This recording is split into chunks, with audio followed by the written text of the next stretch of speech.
Bem-vindos ao IMG Cursos. Hoje iremos falar sobre a norma regulamentadora NR35. Sou Milton Gramacho, formação em técnico em eletrotécnica, técnico em segurança do trabalho e técnico em eletromecânica. Graduado, claro, em pedagogia, né, onde fazemos também a coordenação. Então, é uma satisfação muito grande estar com vocês. Muito obrigado por ter escolhido o IMG Cursos. Então, vamos lá. Falando sobre a norma regulamentadora NR35, trabalho em altura. Nós conhecemos a norma regulamentadora, aquele que tem conhecimento mínimo, sabe que é uma norma que determina que todo trabalhador que trabalha no piso acima de 2 metros com risco de queda, ele tem que passar por esse treinamento. Né? E que é treinamento teórico e prático. É claro que vamos falar sobre isso aí mais na frente.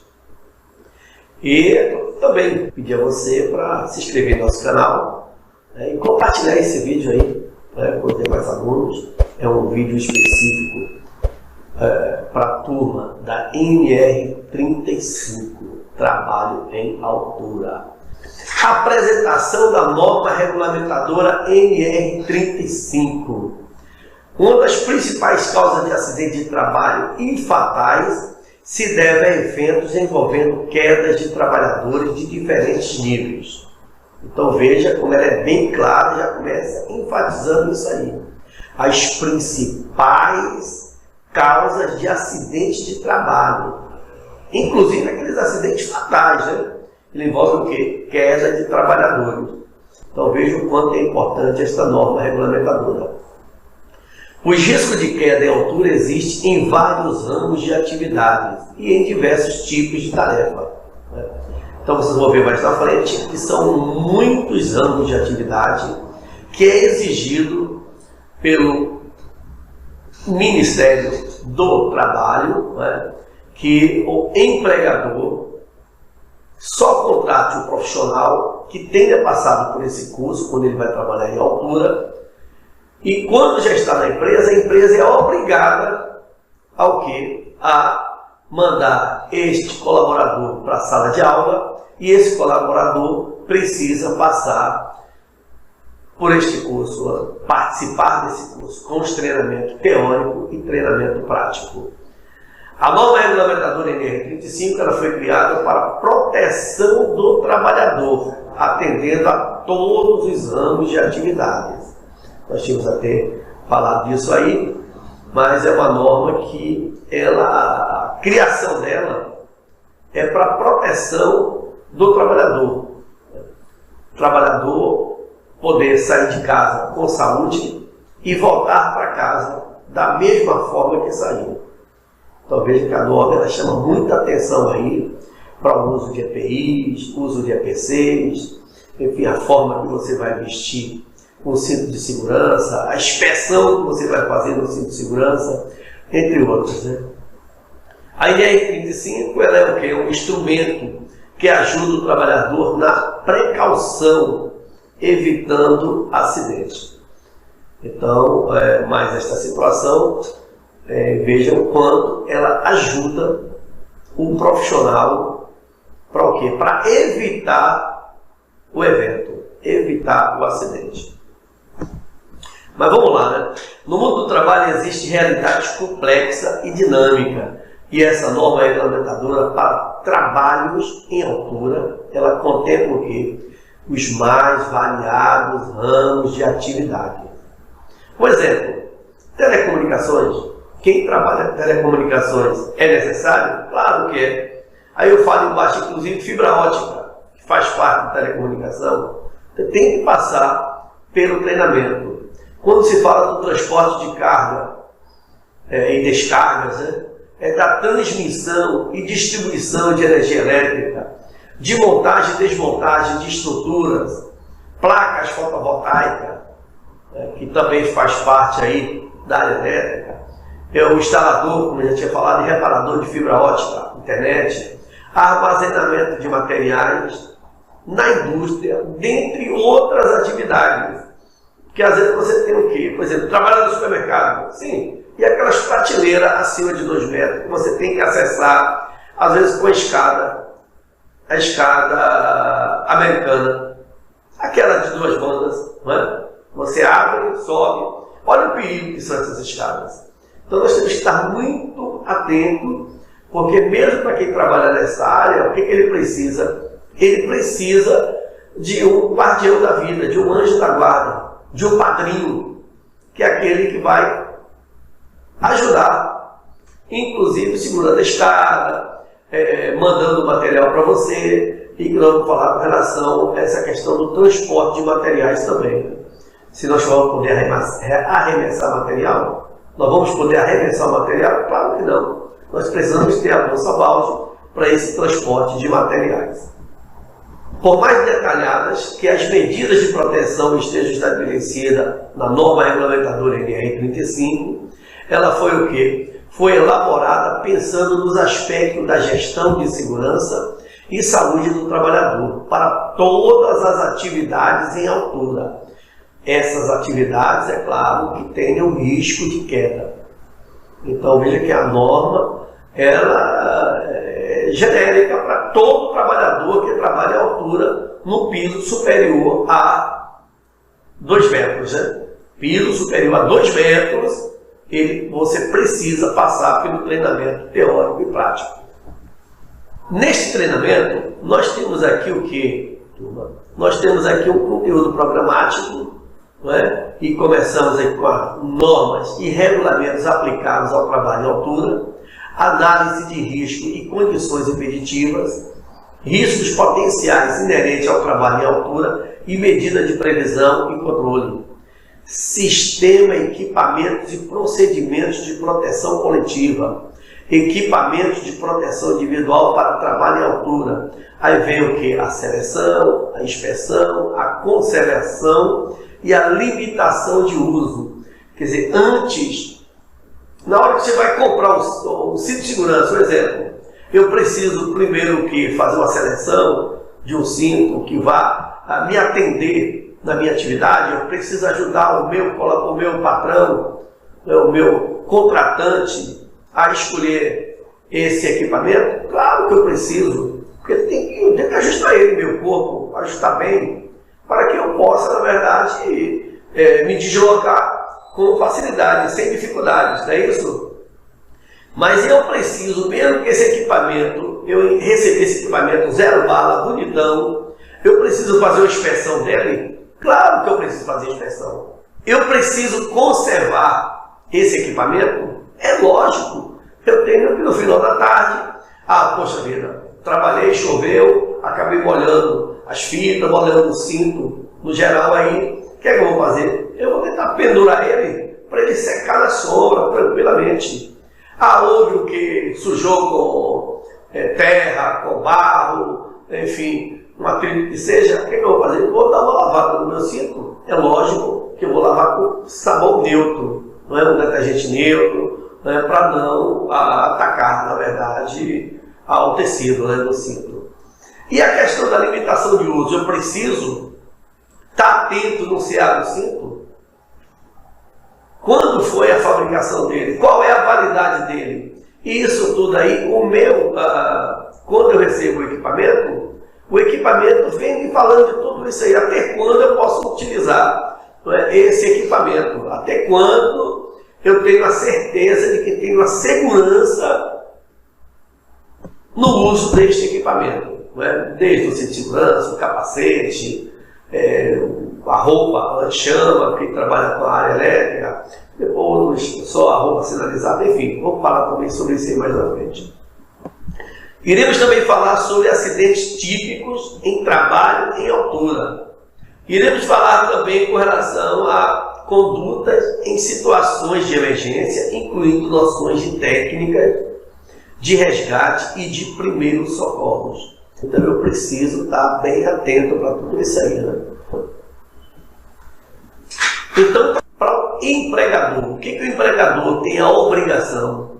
Capacitar os funcionários e estabelecer os procedimentos necessários para a realização de trabalho em altura, visando garantir a segurança e integridade física dos trabalhadores que realizam este tipo de trabalho e a proteção dos que transitam nas áreas próximas.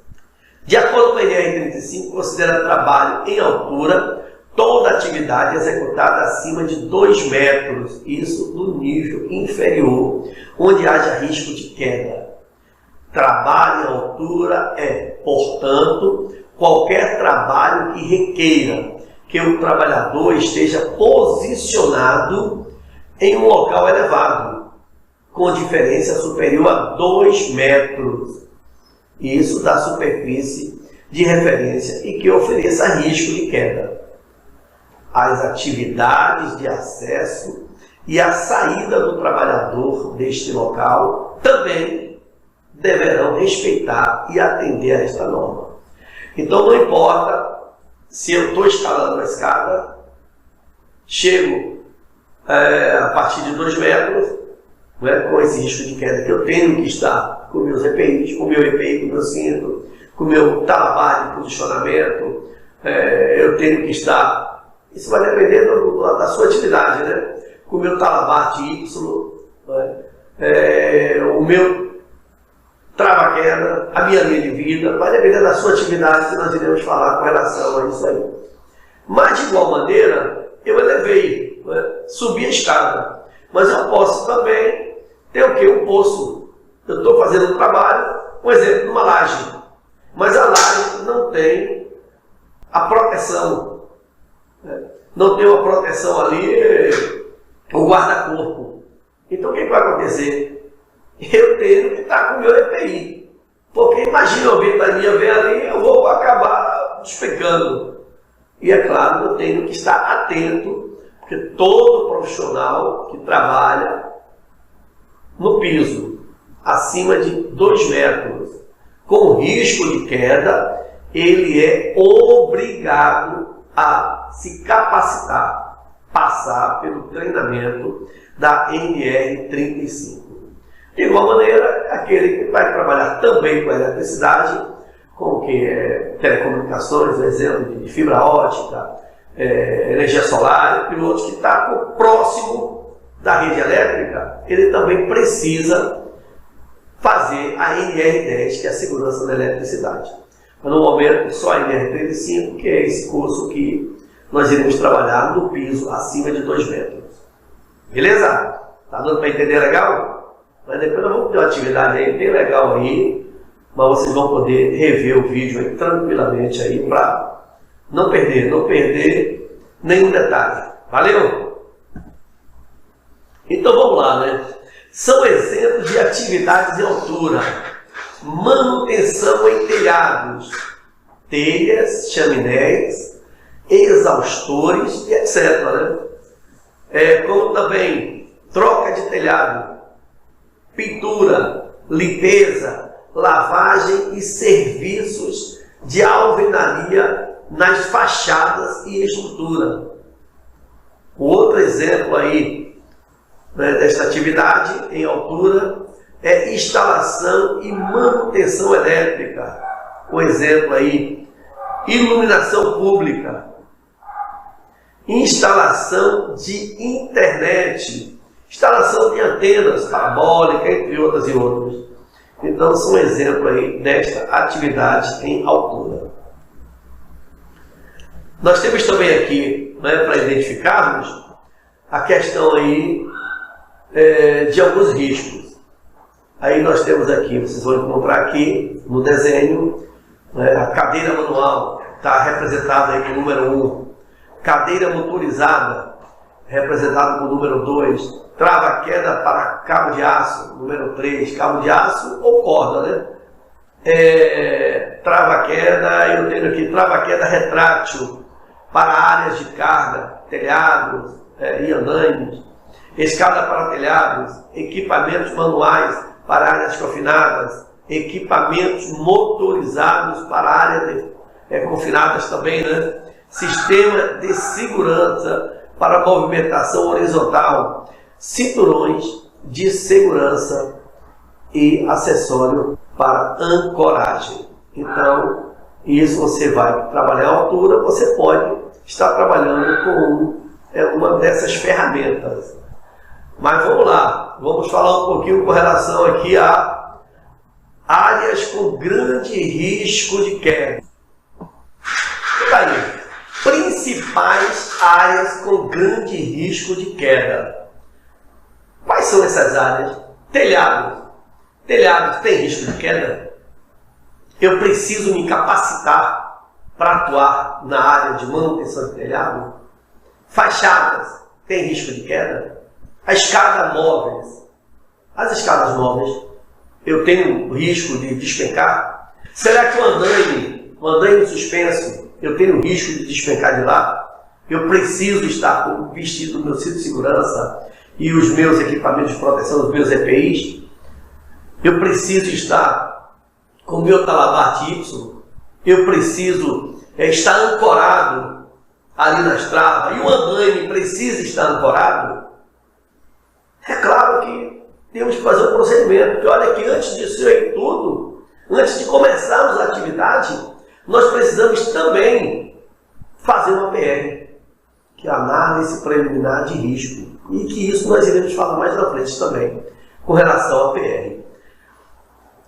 Escadas fixas, mesmo a escada fixa, aquele tipo maneiro, quer dizer, eu preciso do equipamento para, mas a escada já está fixa aqui, está presa na estrutura, na parede, mas eu preciso estar usando meu cinto, meu talabarte Y, onde eu vou estar o quê? Escalando a escada, porque eu tenho um talabar Y com 2 ganchos, onde eu travei o primeiro, vou travar o segundo, enfim, e aí sucessivamente vou escalando a escada.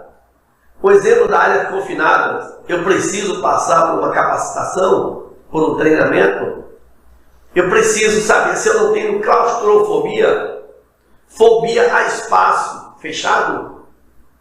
E se eu for trabalhar numa empresa, chego ali naquela empresa, de repente o quê? Eu tenho uma fobia.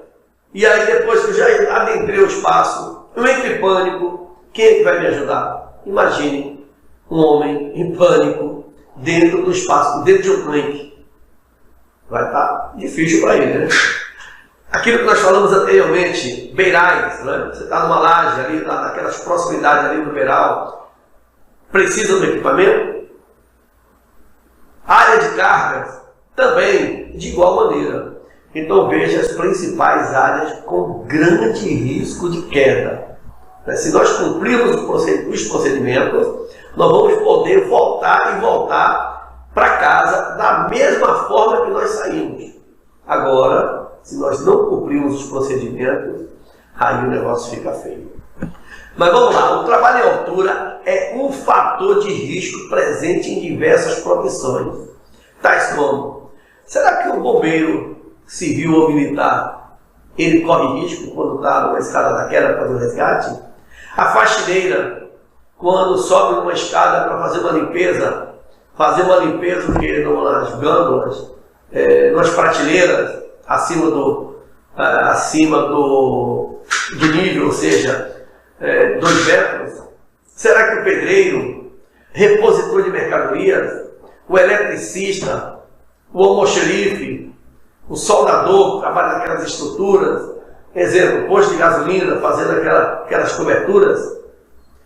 É claro que entre outras profissões, são muitas profissões, nós temos que ter essa convicção, que o trabalhador que vai trabalhar no piso acima de 2 metros de altura, logicamente ele tem que passar pela capacitação. Aí não tem na verdade de meio termo, aquela questão de fazer de conta. Então é importante que passe e que possa passar pelos treinamentos prático e o teórico que está aqui, como também o treinamento prático. São trabalhadores que devem adotar atitudes de antecipação dos riscos. Aí você precisa de quê? Planejar a atividade, eliminar o risco de queda ou minimizar. Porque se eu não posso eliminar o risco, eu vou poder minimizar. Se eu posso eliminar, eu elimino. Senão, eu vou minimizar. Exemplo, no caso de uma atividade nova, que não consta no escopo, no projeto de serviço da empresa, ele deverá o quê? Ser aberto com uma PTA, que é a permissão para trabalho em altura. E quem vai ser o responsável aí em emitir essa permissão? O seu supervisor ou responsável da equipe. Mas vai ter que emitir sim, para fazer a coisa direito. Então é o que diz a norma aí. E a norma é clara. E é uma norma que, se você baixar no Google aí, você vai encontrar ela bonitinha aí. Para cada atividade de altura a ser realizada, o trabalhador deve obrigatoriamente preencher a análise preliminar de risco. Lembra disso? Eu já falei isso anteriormente. Então, qualquer atividade, qualquer procedimento que você vai executar, primeiro que analisar os riscos. A análise de risco deve, além dos riscos inerentes ao trabalho em altura, considerar o local em que os serviços serão executados e seu entorno. B. O isolamento e a sinalização no entorno da área de trabalho. C. Pontos de ancoragem. D. As condições meteorológicas adversas, tais como ventos fortes, chuva, vendavais, umidade alta, sol e calor excessivo, etc. Essas situações poderá comprometer a segurança e saúde dos trabalhadores. A seleção, que nós já falamos também, inspeção, forma de utilização e limitação de uso dos equipamentos de proteção coletiva e individual, o risco de queda de materiais e ferramentas, os trabalhos simultâneos que apresentem riscos específicos, exemplo, trabalho de solda em altura. E é claro, a questão aí dos riscos adicionais, né? Dentre os riscos adicionais, podemos citar riscos mecânicos, são os perigos inerentes às condições estruturais do local, falta de espaço, iluminação deficiente, presença de equipamentos que podem produzir lesão e dano. Então, veja só, é isso, nós estamos falando do risco mecânico, né? Mas nós temos também o risco elétrico. São todos os perigos relacionados com as instalações energizadas existentes no local ou com a introdução de máquinas e equipamentos elétricos que podem causar choque elétrico. Mas nós temos a questão também da solda, do corte e solda. Os trabalhadores a quente, solda ou corte.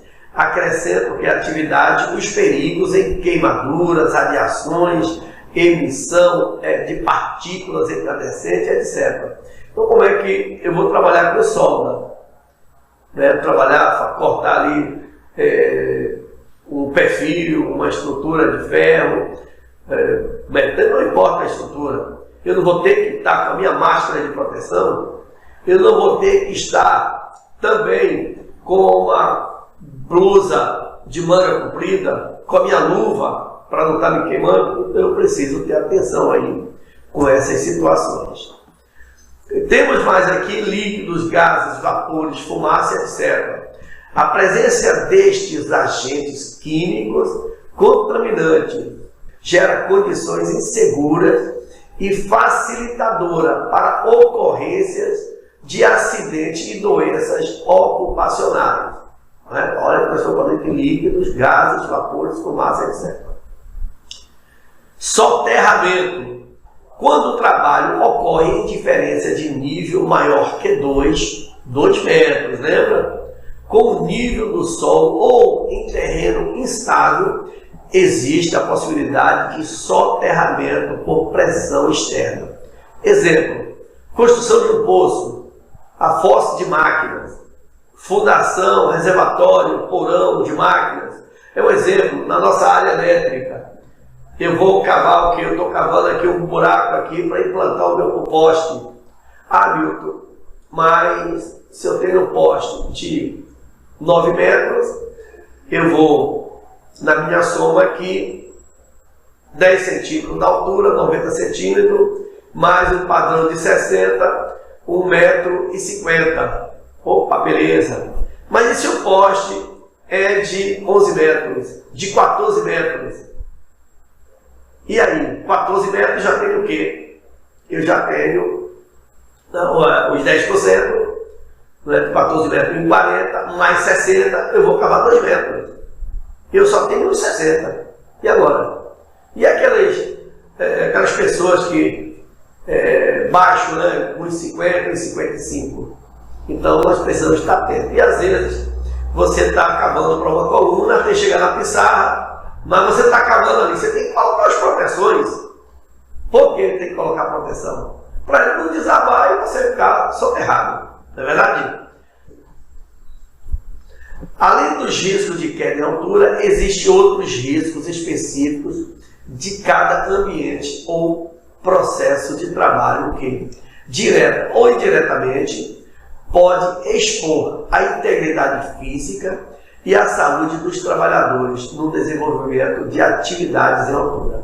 Existe, portanto, a determinação de obrigatoriedade da adoção de medidas preventivas de controle para tais riscos, esses riscos adicionais, com especial atenção aos gerados pelo trabalho em campos elétrico e magnético.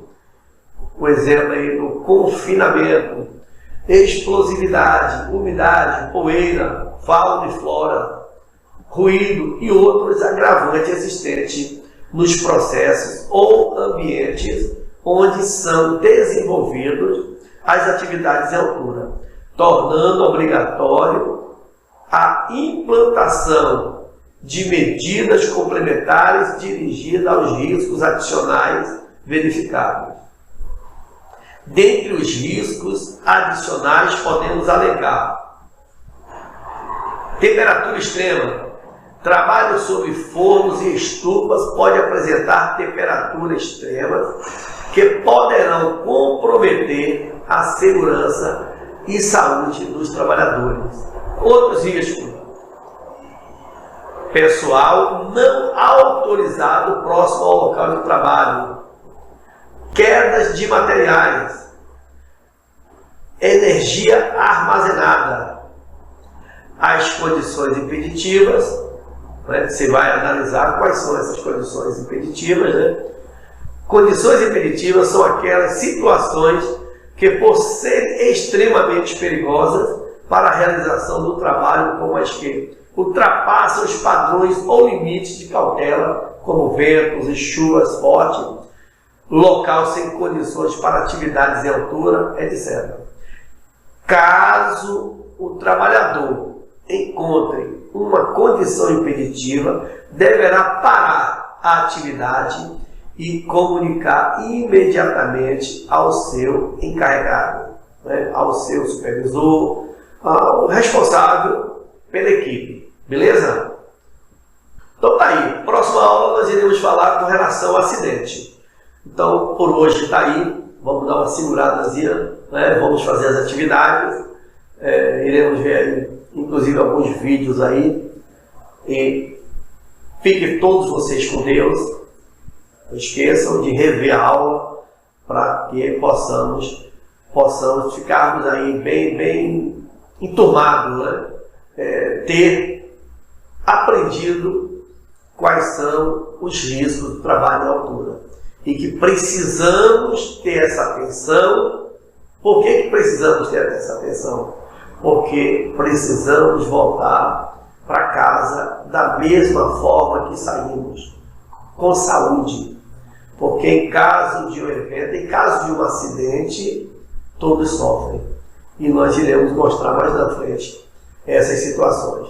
Eu vou aproveitar e já colocar um vídeo para vocês aqui, né, com relação ao acidente que aconteceu na área elétrica e a situação que fica o profissional. E vou colocar também na área da construção civil entre outras áreas. Gente, fiquem com Deus, até a próxima aula. De sofrer acidente, né? Existe acidente de moto, acidente de carro, como mostrou aqui. Então, no caminhado, sair de casa para ir para o serviço já está arriscado a sofrer acidente. Não quer dizer que eu sofri acidente de elétrica, porque o meu serviço era aquele, né? E infelizmente aconteceu, né? Mas a gente tem que tomar cuidado, tem que tomar cuidado com a autoconfiança, né? Que às vezes a gente pensa que sabe tudo, faz tudo, não precisa de ninguém. Esse é o erro, né? E o erro nosso também é dar autoconfiança para as pessoas e não cobrar das pessoas, né? Eu sempre falo assim, quando o pessoal ficava bravo, né? Que às vezes chamava atenção, lá, os do IPI aí, não sei o quê, ainda a pessoa ficava brava ainda com você, né? Ficava bravo porque você chamou a atenção dele. Então, pessoal, eu creio assim, sabe, não devemos ficar bravos, nós devemos dar atenção. Porque os nossos amigos querem o nosso bem, né? O técnico de segurança, ele está ali para fazer o serviço dele, para proteger você de um acidente, né?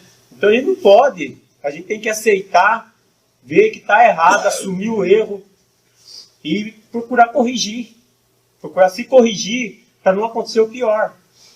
Porque depois que acontecer, não tem volta. Depois que acontecer o acidente, não tem volta mais. Aí a gente vai ter que sofrer com as consequências, não só como estava mostrando ali, né? Não só como estava mostrando ali, que é moral, preocupações familiares, sofrimento familiar, né? Sofrimento dos amigos, perca na empresa, e outras coisas mais que acaba afetando.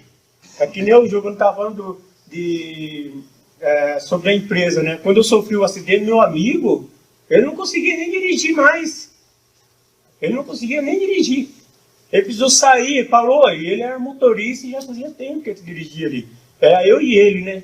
Mas ele que fazia mais de 15 anos que ele trabalhava nisso, né? Eu e ele não conseguia nem dirigir mais. Ele chegou e ver eu no hospital, ainda falou para mim ainda que ia pedir a conta, não sei o que, que não estava aguentando, a pressão, não sei o que. Larga mão, velho. Por que pedir a conta? O que aconteceu comigo podia ter acontecido com você. Eu e você subiram no posto, então não tem que levar a culpa só com você. Você, não vou dizer que não foi culpado, mas não foi o único. Não foi o único. Eu também tive culpa, a empresa teve culpa, a Bragantina teve culpa. Todos teve um pouco de culpa ali. Então eu falei para ele, fique em paz e segue em frente, meu. Isso eu já tinha amputado as minhas mãos já, quando ele foi no hospital. Porque eu não tinha coragem de ir. Então, que eu pude fazer isso aí para ele. Tive que dar uma força moral para ele. Porque eu sempre fui assim. Sempre, depois do meu acidente, eu procurei sempre dar força moral, sempre procurei ajudar as pessoas a dar um ponto positivo. Não vou dizer que eu não tive meus pontos fracos, não, que eu tive. Teve momentos que eu chorava, assim. Eu chorava porque faz falta. A gente reclama, às vezes, do serviço, reclama disso, reclama daquilo. Mas quando a gente não consegue fazer aquilo que a gente fazia, a gente sente falta. E eu sentia falta, até hoje eu sinto falta do meu serviço. Porque eu gostava muito, e gosto da parte elétrica. Até hoje, depois do meu acidente, depois de perder as mãos, eu tomei um choquinho ainda. Então, coisa que eu sempre gostei, isso aí saiu de mim. Entendeu? E faz falta para mim. Faz falta minhas mãos. Não vou dizer para vocês que eu estou acostumado, já acostumei. Não acostumei, não. Para mim faz falta, muita falta. Entendeu? Então, ó, um acidente aí, ó, isso aí foi um... Aí fazia 4 meses do meu acidente, entendeu? Aí eu tava feio pra caramba, nossa, eu sou feio, né? Mas eu tava mais.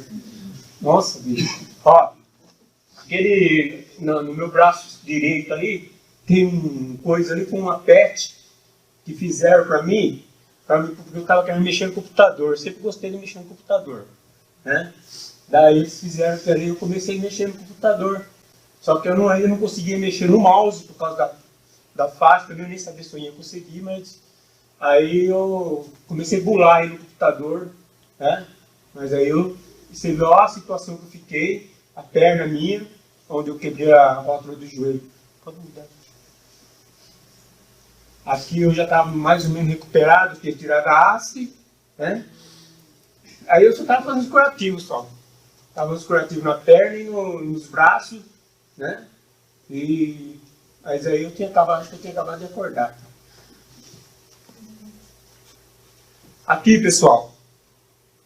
Aqui é onde eu comecei. Aí eu estava escrevendo, né? Eu tinha meu irmão como meu procurador, tudo que eu tinha que fazer.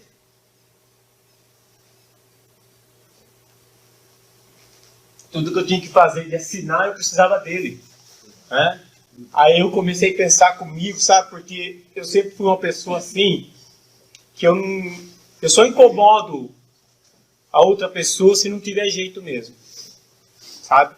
É o meu jeito, sempre fui assim, eu sempre fui dependente, né? Sempre fui independente, então eu sempre gostei de ter as minhas coisinhas, de fazer minhas coisinhas do meu jeito. Tanto é que, para mim, o tempo que eu sofri um acidente, eu precisava usar fralda, né, no hospital, né? Eu precisava que a pessoa colocasse comida na minha boca, né? E muitas outras coisas. Tomar banho, precisava de alguém comigo. Como é duro, pessoal. A gente que é dependente, como é duro você depender das pessoas. Por mais que as pessoas gostem de você, por mais que as pessoas querem fazer por você, entendeu? Mas não é fácil, né? Não é fácil porque eu sempre fui independente, sempre gostei de fazer as minhas coisas. Então foi muito difícil para mim, entendeu? E tudo precisava de alguém do meu lado, né? Aí foi aonde aqui, a primeira coisa que eu comecei a fazer, pessoal, sozinho, né? Que eu comecei a me adaptar, foi comer. Coisa mais triste é a pessoa ter que dar comida na sua boca. Jesus! Eu não, sabe, uma experiência que eu passei que é muito triste. Parece que você não sente, você não come a comida direito, você não... Parece que a comida não roda, redonda, né? Que nem fala na escola, não desce redondo, sabe? Nossa, é muito triste. Você tem que depender de pessoas para dar de comer para você. Às vezes você tem uma quantidade certa de colocar na colher, no garfo, né? Mas as pessoas não sabem o seu gosto. Ela não sabe o que se passa dentro de você, na sua cabeça. Por mais que ela queira ajudar, por mais que ela queira te alimentar ali, né? Ela não consegue saber o que se passa na cabeça da gente. Então foi muito triste, foi muito difícil mesmo. Ter que tomar banho, sempre precisar dos meus irmãos, né? Meus filhos chegou a dar banho em mim. Então é muito triste mesmo. Por isso que a gente tem que tomar muito cuidado antes de acontecer. O que acontece, aí a gente tem que ter força para passar por ela. Aqui eu aprendi a escrever, porque como eu estava falando do meu irmão, que era meu procurador, tudo eu precisava dele, banco, no fórum, né, tudo tinha que ter ele para poder assinar. Aí eu resolvi aprender a assinar. Isso aí o meu acidente foi em 2009, em 2010, né, aqui já fazia um tempo, essa foto aí foi do ano passado, se não me engano. Eu comecei a aprender a assinar. Comecei e falei, não, se eu consigo segurar a caneta, não é possível que eu não consiga assinar. Aí eu comecei a treinar, gastei quase um caderno inteiro para me aprender, mas consegui. Quer dizer, foi a minha persistência, né? Aí depois que eu comecei a assinar, eu já não precisei mais do meu irmão. Pronto, já livrei ele, porque ele tem a família dele, tem o trabalho dele, eu não podia ficar, né, dependendo a vida toda dele, né? Pode mudar. Aqui tá aí a folha, não é uma letra bonita, mas quebra um galho, né? Para quem não sabia, não conseguia fazer nada. Aí tá o meu nome inteiro e a minha assinatura embaixo. A assinatura minha, a assinatura que eu tenho no meu RG, não mudou nada. Então eu assino isso aí no banco, onde eu for eu assino e não mudou em nada. Aqui eu estou mexendo no computador. Aqui eu já estou mexendo no mouse ali, ó. Vocês não percebem que não dá para ver o mouse lá. Mas aqui no meu braço eu estou aqui no mouse aqui, ó. Eu mexo com os dois cotos. Aqui foi onde eu comecei a treinar, né? Aprendi a nadar. Eu não sabia nadar, eu aprendi a nadar sem os braços, sem as mãos, né? Eu encontrei com um professor da prefeitura lá de Bragança e ele perguntou-me se eu queria. Tudo é válido, né? Porque depois de um acidente, eu ficava em casa. Eu procurava as coisas para fazer, para poder passar o tempo. Aí apareceu essa oportunidade, eu falei, vamos lá. Daí eu fui lá, conheci lá, daí pegou e eu comecei a treinar, né, fazer natação. Aqui foi a RM que eu participei, lá de Vinhedo, né, do lado de Vinhedo, que eu peguei uma medalha. E esse aqui é meu professor, né, o professor Miguel, gente boa pra caramba, assim, igual o gato aqui, né? E aí, esse aqui foi de Paulínia, né? Foi a primeira, foi essa de Cotonou Preto, foi a primeira medalha que eu peguei. Né? Pode dar. E aí, pessoal, autoconfiança demais, achando que nunca vai acontecer com você, às vezes nos custa caro. Né? Trabalhe com segurança, use seus EPIs, nunca se esqueça que sempre tem alguém que te ama e espera você para voltar para casa como saiu, né? Inteiro, né, pessoal?